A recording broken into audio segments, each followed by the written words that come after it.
बच्चों, मेरा नाम है मोहित और आपका स्वागत है हमारे यूट्यूब चैनल यूनिवर्सिटी चैंपियन में। तो जैसा कि आप जानते हो, आपका बीकानेर यूनिवर्सिटी का जो पेपर होने वाला है, हिंदी भाषा व्याकरण और संप्रेषण का जो सामान्य हिंदी का पेपर होगा, उससे संबंधित कंप्लीट वीडियो लेके आए हम आपके सामने, जिसमें आपका क्या होगा, सेम मतलब इसी प्रकार का आपको पेपर देखने को मिलेगा जो पिछला पेपर हुआ था, उसका मैं कंप्लीट आपको सॉल्यूशन करवा रहा हूँ। तो आपको इसको अच्छे से कर लेना है, साथ के साथ चैनल को सब्सक्राइब कर देना है। इस जो ये पूरा सॉल्यूशन करा रहा हूँ इसकी पीडीएफ टेलीग्राम चैनल पे मिल जाएगी।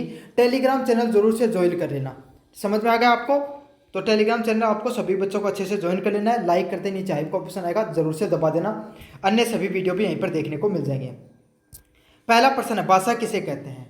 तो भाषा वह माध्यम होता है जिसके द्वारा मनुष्य अपने विचारों, भावों और अनुभवों को बोलकर या लिखकर एक मनुष्य से दूसरे मनुष्य तक पहुंचाता है। तो भाषा क्या है? जैसे मैं आपको हिंदी भाषा में समझा रहा हूँ, तो मैं क्या कर रहा हूँ, अपने विचार हैं जो आपके हिंदी जो भाषा टॉपिक पढ़ा रहा हूँ, इस पर अपने विचार आपको बता रहा हूँ, अपने अनुभव कि भाई भाषा क्या होती है उसके अनुभव आपको बता रहा हूँ। आप अपने दोस्त को अनुभव बताया कि कल मेरा पेपर था, है ना, मैं वहाँ से लेकर पेपर में मैंने कैसा कैसा कौन से क्वेश्चन मुझे आते थे, कौन से क्वेश्चन मुझे नहीं आते थे, मैंने इस टॉपिक पे पढ़ाई की, इस पे नहीं की। तो ये जो अनुभव बता रहे हो, अपने विचारों को बता रहे हो, और वो कैसे बता सकते हो? क्या तो बोलकर बता सकते हो या लिखकर बता सकते हो। उसी को क्या कहा जाता है? भाषा के नाम से जाना जाता है। तो भाषा को आप दो ही चीज़ कर सकते हो, क्या तो बोलकर बता सकते हो, अगला आपको लिखकर बता सकता है। और हम दूसरों के विचारों को ग्रहण करते हैं। यह ध्वनि प्रतीकों की एक व्यवस्थित प्रणाली होती है। और इसमें क्या होता है, ध्वनि के प्रतीक होते हैं, जैसे क, ख, ग, घ, जितनी भी वर्णमालाएं होती हैं उसका जो व्यवस्थित प्रणाली ध्वनि की प्रणाली होती है, उसी से किसका निर्माण होता है? भाषा का निर्माण होता है। अब यही चीज़ मैं आपकी जो लोकल भाषा उसमें समझाऊं और यही बात मैं हिंदी में समझा रहा हूँ, दोनों में फर्क आ जाएगा ना? क्यों? क्योंकि स्वरों की ध्वनि में फर्क है। स्वर और व्यंजन जो वर्णमाला होती है उसकी ध्वनि में आपको फर्क देखने को मिलता है। भाषा के कितने रूप होते हैं? तो भाषा के मुख्यतः दो रूप होते हैं, मौखिक भाषा और लिखित भाषा। तो भाषा के मुख्यतः दो रूप देखने को मिलते हैं आपके सामने। मौखिक भाषा क्या होती है? आप सबको पता है, बोलकर अगर किसी चीज़ को समझाया जाता है उसी को मौखिक भाषा कहा जाता है। लिखित भाषा कौन सी होती है आपके सामने? लिखकर व्यक्त की जाने वाली आपके सामने लिखित भाषा होती है। और काफ़ी किताबों में आपके सामने सांकेतिक भाषा देके रखते हैं, काफ़ी में नहीं देके रखते, लेकिन अपन एनसीईआरटी के हिसाब से चलेंगे तो वहाँ पर तीन देके रखते हैं, मौखिक, लिखित और सांकेतिक। और संकेतों के हिसाब से अगर आप किसी चीज़ को समझाते हो उसको सांकेतिक भाषा कहते हैं। समझ में आ गया? आपकी सीरीज में हो सकता है काफ़ी में दो दे रखा हूँ, काफ़ी में तीन दे रखा हूँ, लेकिन एनसीईआरटी में तीन ही देके रखते हैं, लिखित, मौखिक और सांकेतिक भाषा। तो आपको भी तीन ही करके आनी है। भाषा और बोली में दो अंतर लिखिए। तो भाषा कैसी होती है? भाषा की बात करें, क्षेत्र, जो भाषा का जो क्षेत्र होता है ना वो व्यापक होता है। व्यापक मतलब बहुत बड़ा क्षेत्र होता है, जबकि बोली है वो एक सीमित क्षेत्र तक बोली जाती है। जैसे कि आप अपन हिंदी भाषा बोल रहे हैं, है ना, अंग्रेजी भाषा है, अंग्रेजी भाषा पूरी दुनिया में बोली जाती है लगभग। हिंदी भाषा अपने भारत में बोली जाती है और भारतीय मूल के लोग अगर बाहर रहते हैं वहाँ पर बोली जाती है। समझ में आ गया? बोली कैसी है? मारवाड़ी। अब मारवाड़ी आप हरियाणा में लेके चले जाओगे, हरियाणा में तो फिर भी समझ जाएंगे, चलो कोई नहीं लोग, लेकिन आप चले गए साउथ में, तमिलनाडु में, तो वहाँ मारवाड़ी समझ पाएंगे? नहीं समझ पाएंगे। क्यों? क्योंकि मारवाड़ी का जो क्षेत्र है वो क्षेत्रीय भाषा, उसका स्थान कहाँ पर है? लगभग आपके सामने स्थानीय स्तर आपके अपने क्षेत्र तक होता है। समझ में आ गया? तो भाषा का क्षेत्र बड़ा होता है, बोली का क्षेत्र सीमित होता है। व्याकरण साहित्य की बात करें, भाषा का एक मानक व्याकरण व समृद्ध साहित्य होता है, जबकि बोली की व्याकरण और साहित्य प्रायतः अल्प और मौखिक होता है। तो भाषा होती है, उसको व्याकरण दृष्टि से बताएं तो भाषा है वो क्या होगी? उसका विस्तृत रूप से व्याकरण होगी। आपको, आपने चाहे हिंदी सीखो चाहे इंग्लिश सीखो, आप उसमें सीखते हो ना, जैसे इंग्लिश सीखते हो तो ABCD आपको पूरी सीखनी पड़ती है ना। हिंदी सीखते हो क ख ग सीखते हो, संज्ञा सर्वनाम विशेषण हो गया, क्रिया विशेषण हो गया, संधि हो गई, समास हो गए, रस हो गए, सारी चीज़ें सीखते हो, उसी को व्याकरण बोला जाता है। इंग्लिश में अपन क्या? Noun, pronoun, adjective, adverb, antonym, synonym, idiom, phrases, आप सारी चीज़ें सीखते हो। प्रीपोजिशन हो गया, है ना, जो भी ग्रामर होती है वो। तो जो भाषा होती है उसको पूरी ग्रामेटिक वे से स्ट्रक्चर्ड किया जाता है, जबकि जो बोली होती है उसमें कोई भी ग्रामर नहीं देखने को मिलती। आपने कभी मारवाड़ी भाषा के पढ़ा क्या? आपने कभी भी इसी तरह के व्याकरण नहीं पढ़ते हो ना, तो यही है। और साहित्य भी छोटा ही देखने को मिलता है। राजभाषा और राष्ट्रभाषा में क्या अंतर होता है आपके सामने? राजभाषा वह भाषा जो किसी देश के सरकारी कामकाज में उपयोगी की जाए उसको राजभाषा के नाम से जाना जाता है और संवैधानिक रूप से उसको स्वीकृति मिली होती है। तो राजभाषा क्या होती है? जो आपके सरकारी कामकाज में जिसका उपयोग होता है और संविधान में उसको स्वीकृति मिलती है, उसी को राजभाषा के नाम से जाना जाता है। राष्ट्रभाषा की बात करें, वह भाषा जो राष्ट्र के अधिकांश लोगों द्वारा बोली जाती है और समझी जाती है, संस्कृति के पहचान से जुड़ी होती है, उसी को क्या कहा जाता है? राष्ट्रभाषा के नाम से जाना जाता है। फर्क समझो। राजभाषा, सरकारी कामकाज में जिस भाषा का उपयोग किया जाए उसको राजभाषा के नाम से जाना जाता है। अब ऐसे याद नहीं हो तो राजकाज की भाषा समझ लो। समझ, राजकाज तो समझते हैं ना, सरकारी काम। जैसे इंग्लिश का भी उपयोग किया जाता है और हिंदी, दो मुख्यतः ऐसी भाषाएं हैं जिनका अपन क्या करते हैं, अपने राजकाज की भाषा में मुख्यतः उपयोग करते हैं। समझ में आ गया?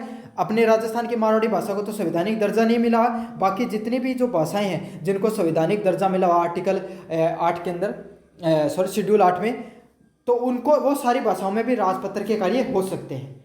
समझ में आ गया? सरकारी आदेश निकल सकते हैं, तो वो राजभाषा है।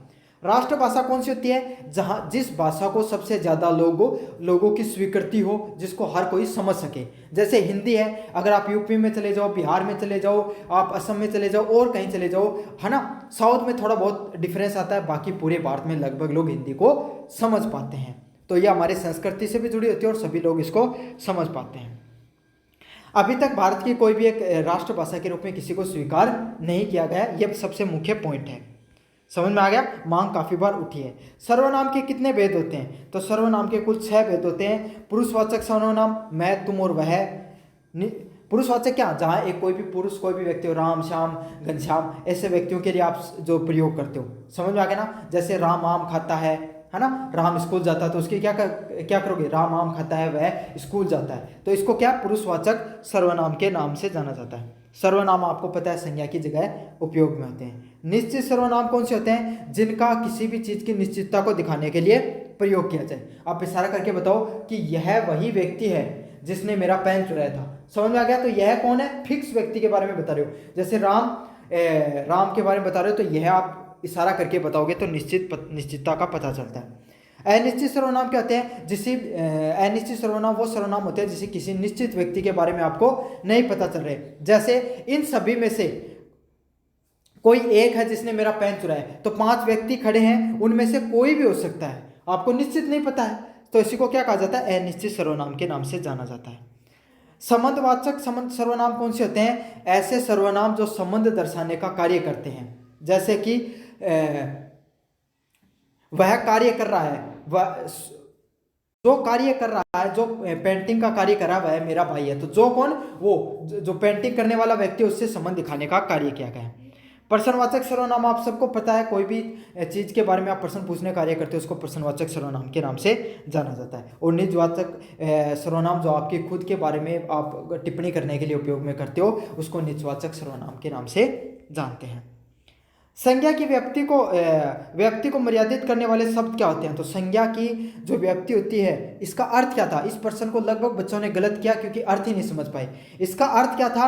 इसका अर्थ यही है कि जो संज्ञा, जो आपके सामने व्याकरण है, संज्ञा है, उसको विशेषता बताने वाले शब्दों को क्या कहा जाता है? समझ में आ गया? तो जो संज्ञा होती है उसको व्याप्त को मर्यादित करने वाले शब्द कौन से होते हैं? विशेषण है, वो मर्यादित करने वाले शब्द होते हैं क्योंकि वो विशेष अर्थ और उसकी विशेषता बताने का कार्य करते हैं। अगला है सर्वनामिक विशेषण किसे कहते हैं? उदाहरण सही समझाइए। तो सर्वनामिक विशेषण वे सर्वनाम होते हैं जो संज्ञा से पहले आकर उसकी विशेषता बताते हैं और उसे संकेतित करते हैं। ये सर्वनाम होते भी विशेषण का कार्य करते हैं। यह कौन से सर्वनाम होते हैं? जो संज्ञा से तो पहले प्रयुक्त होते हैं, साथ के साथ उसका विशेषता बताने का भी कार्य करते हैं। जैसे कि यह घर मेरा है, आपने क्या किया? अपने दोस्त आ रहा था, उसको बताया कि यह घर मेरा है।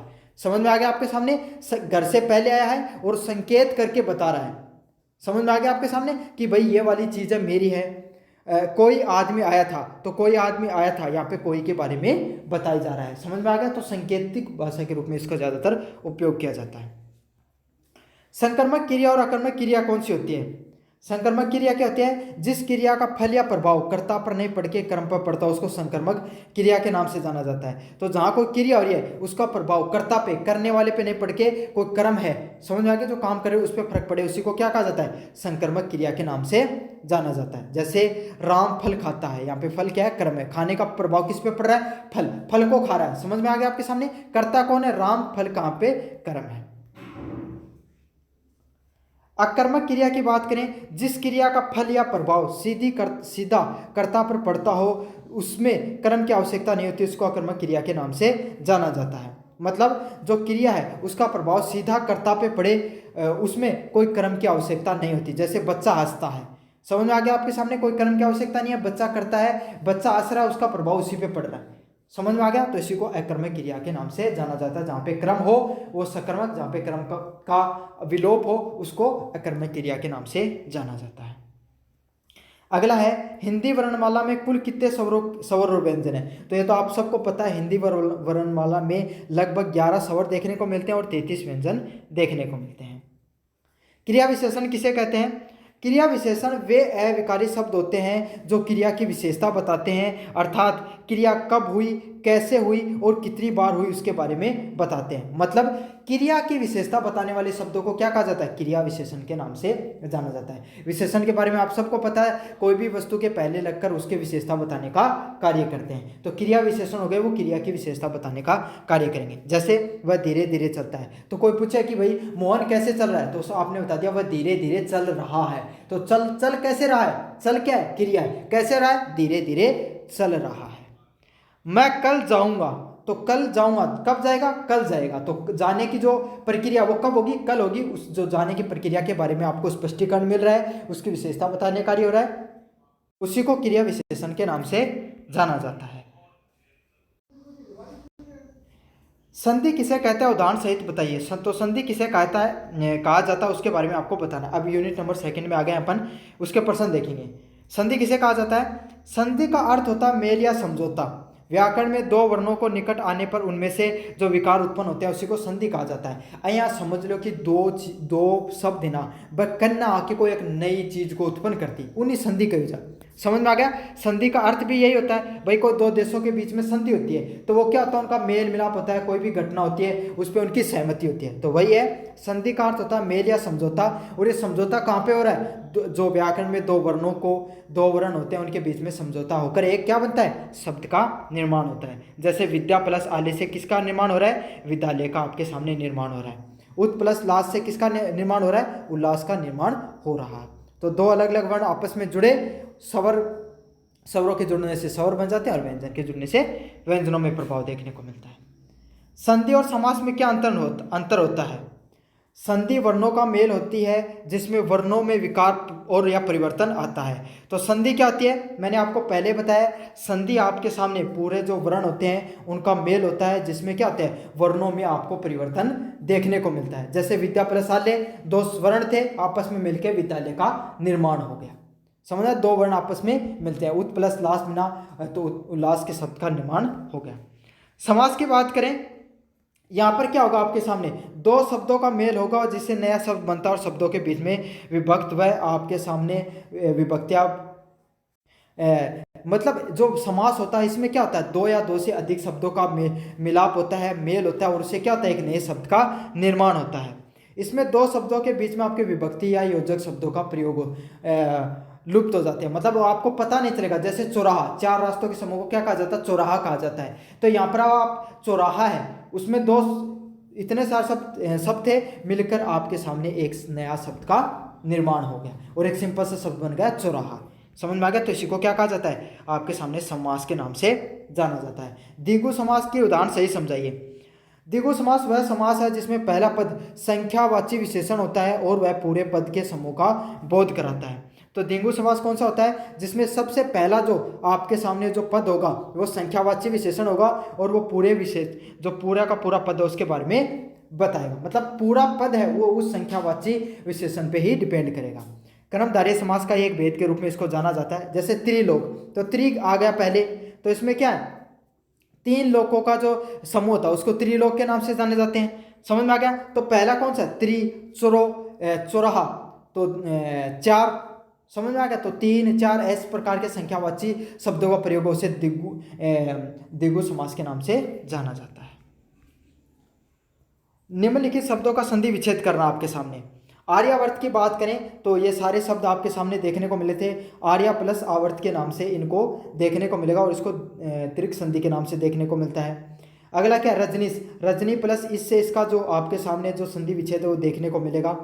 भारतेंदु का भारत प्लस इंदु के नाम से इसका जो जुड़ा दो शब्दों में टूटेगा। लंबोदर में लंब प्लस उदर है, गुण संधि से इसका टूटेगा ही।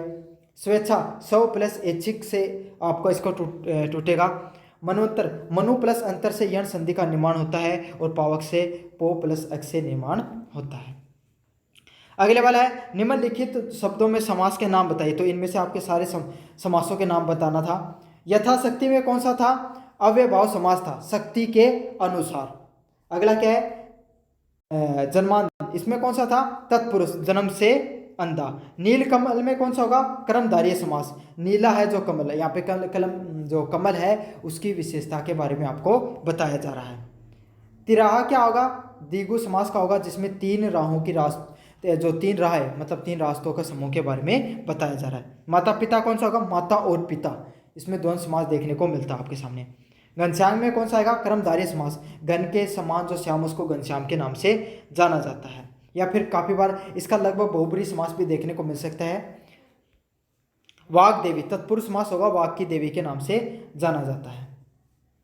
अगले वाला है उपसर्ग और प्रत्यय के बीच में आपको अंतर बताना है। तो उपसर्ग क्या होता है, प्रत्यय क्या होता है, इसके बीच में आपको अंतर बताना है। उपसर्ग क्या होते हैं? वे शब्दांश जो किसी शब्द के आरंभ में जुड़कर उसके अर्थ में परिवर्तन लाते हैं। तो उपसर्ग क्या होता है? पहले जुड़ते हैं आपके सामने। उपसर्ग क्या होते हैं? जो पहले जुड़ते हैं। और प्रत्यय क्या होते हैं? जो किसी शब्द के अंत में जुड़कर उसमें परिवर्तन लाते हैं। उपसर्ग उप मतलब पहले, और जो आपके सामने प्रत्यय जो आखिर में जुड़ रहे हैं। जो कर्त प्रत्यय होता है उसे प्रत्यय किसे कहते हैं? उदाहरण सही समझाइए। तो जो कर्त प्रत्यय होता है वे प्रत्यय होते हैं जो क्रिया में धातु के रूप में अंत में जुड़कर संज्ञा विशेषण व क्रिया विशेषण का निर्माण करते हैं। मतलब कर्त प्रत्यय वही होते हैं जो कोई भी संज्ञा हो गया, विशेषण हो गया, क्रिया विशेषण हो गया, उसके अंत में जुड़कर उसके एक नए शब्द का निर्माण करते हैं। जैसे लिख धातु है और आवट है, वो क्या है? कर्त प्रत्यय है, तो लिखावट बन गया उससे। पट क्या धातु है और जो आकू वो क्या कर्त प्रत्यय है, तो इससे किसका निर्माण हो गया? पटाकू का निर्माण हो गया। समझ में आ गया आपके सामने? तो धातु के अंत में जुड़कर कर्त प्रत्यय किसका निर्माण करता है? क्या तो संज्ञा विशेषण या क्रिया विशेषण के शब्दों का निर्माण करता है, उसी को कर्त प्रत्यय के नाम से जाना जाता है। निम्नलिखित शब्दों में से मूल शब्दों एवं प्रत्ययों के बीच में पृथक्करण कीजिए। तो जैसे शब्द हो गया बंधुत्व, मूल शब्द कौन सा है? बंधु, और प्रत्यय क्या है यहाँ पर?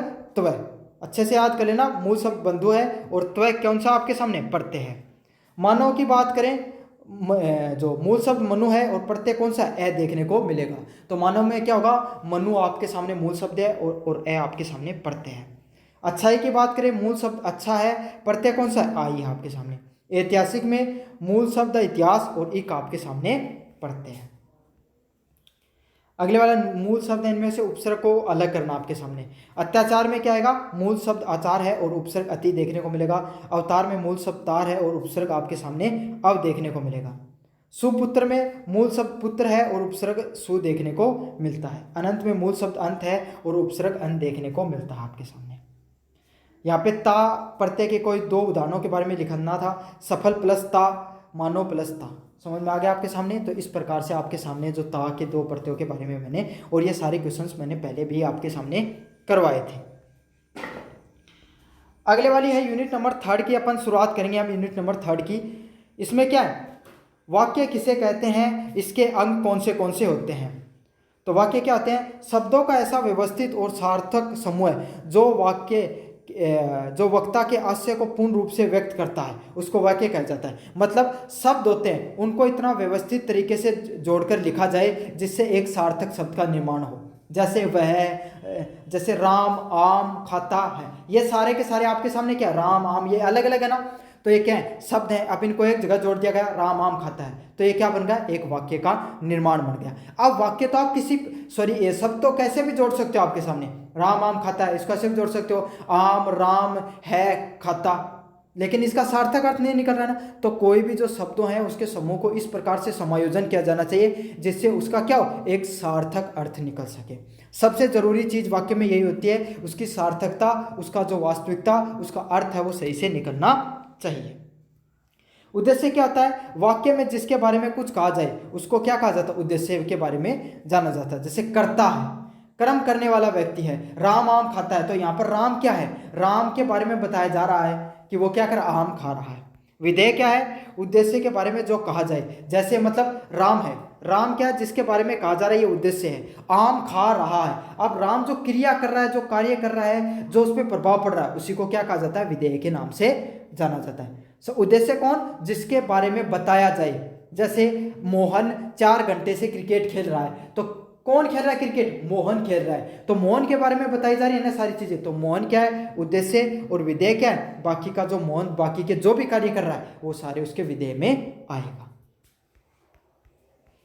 अर्थ के आधार पर वाक्य के कितने भेद होते हैं, तो अर्थ के आधार पर आपके सामने वाक्य के कुल 8 भेद होते हैं। विधानवाचक वाक्य, निषेधवाचक वाक्य, प्रश्नवाचक वाक्य, विस्मयबोध वाक्य, आज्ञावाचक वाक्य, इच्छावाचक वाक्य, संकेतवाचक और संदेहवाचक वाक्य के नाम से जाना जाता है। अलग अलग प्रकार के वाक्य होते हैं। इनके आपके निषेध में आपको नेगेटिव जो नकारात्मक भावना आएगी, विधानवाचक में आपके सामने सिंपल सेंटेंस आता है, प्रश्नवाचक में प्रश्न पूछा जाएगा, विस्मयबोध में आपको सामने विस्मय जो मतलब आश्चर्य वगैरह की भावना आएगी, आज्ञावाचक में आपको आज्ञा के बारे में पता चलेगा, इच्छावाचक में आपको इच्छाओं के बारे में पता चलता है, संकेतवाचक में इशारा दिया जाता है, और संदेहवाचक में आपको शंका या संदेह की भावना निकल कर आती है। तो इन प्रकार के वाक्य होते हैं जिनके अर्थ के आधार पे जिनके उनको 8 भागों में बांटा जाता है। सेंटेंस को पढ़ा आपको, उसमें प्रश्नवाचक प्रश्न मतलब प्रश्न पूछने की भावना दिखाई दे रही है तो प्रश्नवाचक वाक्य होगा। कोई आज्ञा नजर आ रही है तो आज्ञावाचक वाक्य होगा। कोई संकेत नजर आ रहा है तो संकेतवाचक वाक्य उसकी होगा। समझ में आ गया आपके सामने। निम्नलिखित शब्दों को शुद्ध रूप में लिखिए। तो निम्नलिखित जो शब्द है इनको शुद्ध रूप में लिखा गया है। जैसे अयोध्या है, उसको क्या जो अयोध्या उसको क्या लिखा जाएगा, अयोध्या को अयोध्या के रूप में लिखा गया है। कोई 4 को लिखना था। वाल्मीकि है, उसको वाल्मीकि के रूप में लिखा गया है।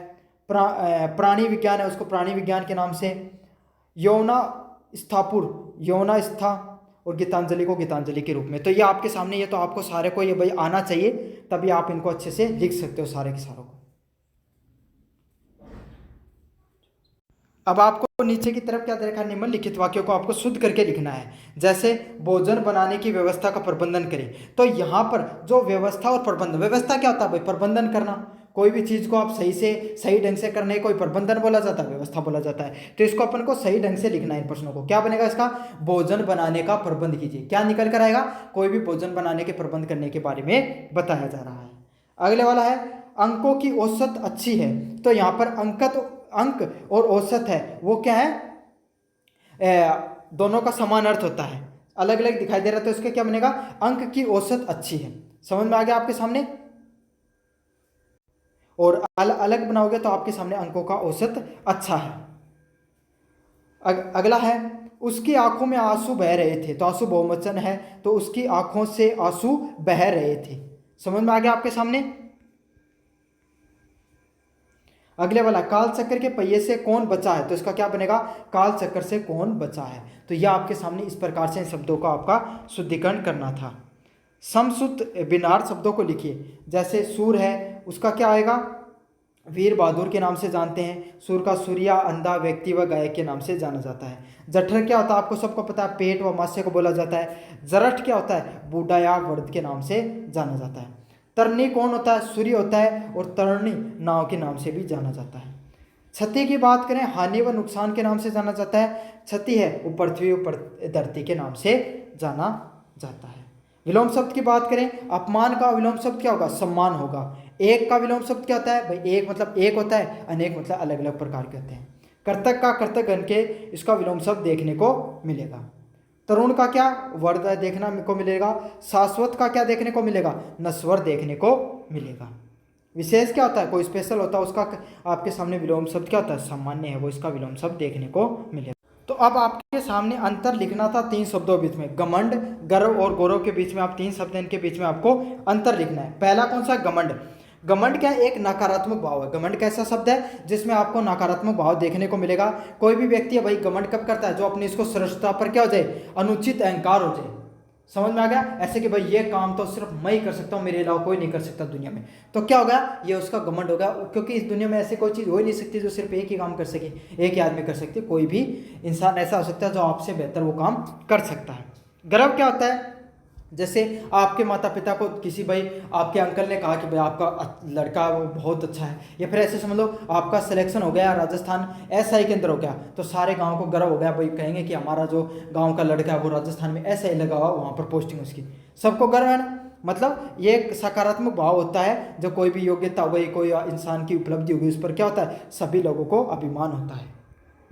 गौरव क्या हो गया, एक सकारात्मक व गरिमापूर्ण भाव है जिसमें कोई महान उपलब्धि हो गई। जैसे हम सबको गौरव है अपने राजस्थान के जितने भी लोग हैं उनको, अपने जो सूरवीर जो लोग हुआ करते थे, योद्धा हैं, राजस्थान की वीरों भूमि के नाम से जाना जाता है। तो ये क्या है, हमारी गौरव भूमि के नाम से भी राजस्थान को जाना जाता है। क्यों? क्योंकि भाई हमारे जो योद्धा हुआ करते थे, इन्होंने भारत के आने वाले, विदेश से आने वाले आक्रांताओं को सबसे ज़्यादा लड़ाइयाँ लड़ी हैं। तो यही क्या, ये भी सकारात्मक व गरिमापूर्ण भाव है, जो कोई भी महान उपलब्धि हो गई। जैसे महान उपलब्धियां क्या है भाई, अपने कितने युद्ध लड़े हैं राजस्थान में, समझ में आ गया, हमने अपनी क्या गर्दन कटवा ली, लेकिन हमने कभी भी आत्मसमर्पण नहीं किया था। तो यह परंपरा और सामान्य कार्यों से उत्पन्न होता है। लोकत्या और मुहावरों में अंतर स्पष्ट कीजिए। तो मुहावरे क्या होते हैं, यह वाक्यांश होता है जो जिसका स्वतंत्र प्रयोग नहीं होता है, यह वाक्य के अंश से बनकर होता है। देखो मुहावरे का क्या होता है, कोई एक शब्द दे दिया जाएगा, जैसे आपके सामने पूरा वाक्य दे दिया जाएगा, सॉरी शब्द नहीं, पूरा वाक्य दे दिया जाएगा, जिसमें आपको क्या होगा, जिनके शब्दों को पढ़ोगे तो उसका अर्थ आपको नहीं पता चलेगा, इसका जो अर्थ है वो अलग निकल कर आता है। जैसे 9 2 11 होना, अब 9 2 11 होना, आप 9 2 11 होना, अलग अलग शब्दों को तोड़ के देखोगे तो इसका अर्थ नहीं निकलेगा, लेकिन इसका अर्थ अलग निकलता है, क्या, भाग जाना।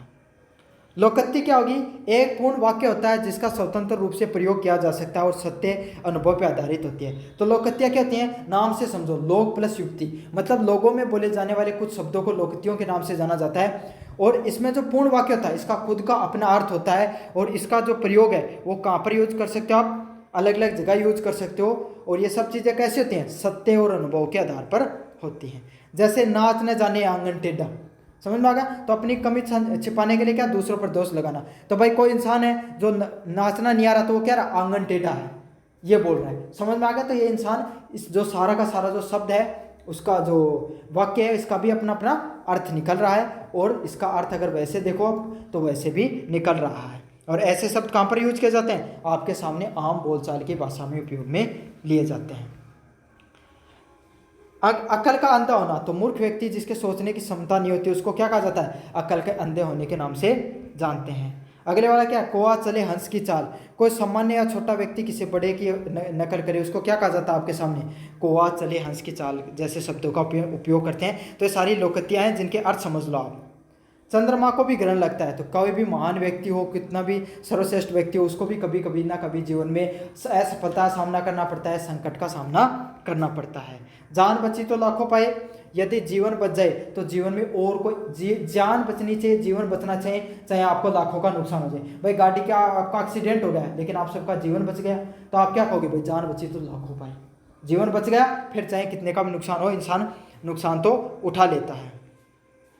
इन मुहावरों को आपको अर्थ बताना था। अपने पैर पे कुल्हाड़ी मारना, तो क्या भाई कोई अपने पैर पे कुल्हाड़ी मारने का अर्थ क्या होगा, अपने पैर पे कुल्हाड़ी मारेगा तो क्या होगा, कोई नुकसान होगा, पैर कट सकता है, नुकसान हो सकता है, तो इसके लिए उपयोग किया जाता है जानबूझकर अपने नुकसान करना। तो उदाहरण वाक्य का प्रयोग में बताएं, इतनी अच्छी नौकरी छोड़कर तुमने तो अपने पैरों पे कुल्हाड़ी मारी। भाई कोई का अच्छी नौकरी लग गई थी, पटवारी लग गया था और उसने नौकरी छोड़ दी, तो क्या कहोगे, उसने तो भाई नौकरी छोड़ के अपने पैरों पे कुल्हाड़ी मार ली, अपना खुद का ही नुकसान कर लिया। उल्टी गंगा बहना, रीति व परंपरा के विपरीत कार्य करना, मतलब उल्टी गंगा बहना क्या है, उसने अपनी जो परंपरा होती थी, रीति होती है, उसी के हिसाब से कार्य करना है। बड़े भाई से छोटे भाई की सलाह देते देखना किसी को उल्टी गंगा बहने के नाम से जाना जाता है। कान का कच्चा होना, बिना सोचे समझे किसी बात पर विश्वास कर लेना, तो हमारा मालिक बहुत कान का कच्चा है, कोई भी चुगली कर लेता तो मान लेता है। कान का कच्चा क्या होना, भाई कोई आदमी कान का कच्चा है, किसी से बात सुन ली और तुरंत उसी बात पे विश्वास कर लिया, तो आप क्या कहोगे, ये तो बड़ा कान का कच्चा आदमी है, हर कोई इंसान पर विश्वास कर लेता है। अगला क्या है, जिंदा मक्खी निगलना, मतलब जानबूझकर गलत कार्य करना या अन्याय सहना, तो इतना बड़ा नुकसान होकर वह कुछ नहीं बोला, जैसे जिंदा जो मक्खी है वो निकल गया। तो काफ़ी बार क्या होता है, आपके साथ कोई अन्याय हो रहा होता है, या फिर अगर आप कोई भी बात छिपा रहे हो तो उसके लिए भी ऐसे शब्दों को उपयोग किया जाता है, जिंदा मक्खी को निगलने जैसे शब्दों का आपको उपयोग किया जाता है। तो यह आपके सामने जो पूरा जो मॉडल पेपर था मैंने आपको कंप्लीट करवा दिया है। ये पिछली बार का पेपर देखने को मिला था। तो इस प्रकार का आपका कुछ पेपर आएगा, साथ के साथ पेपर को कंप्लीट देख लेना, चैनल को जोर से सब्सक्राइब कर देना, टेलीग्राम को जोर से ज्वाइन कर लेना। धन्यवाद।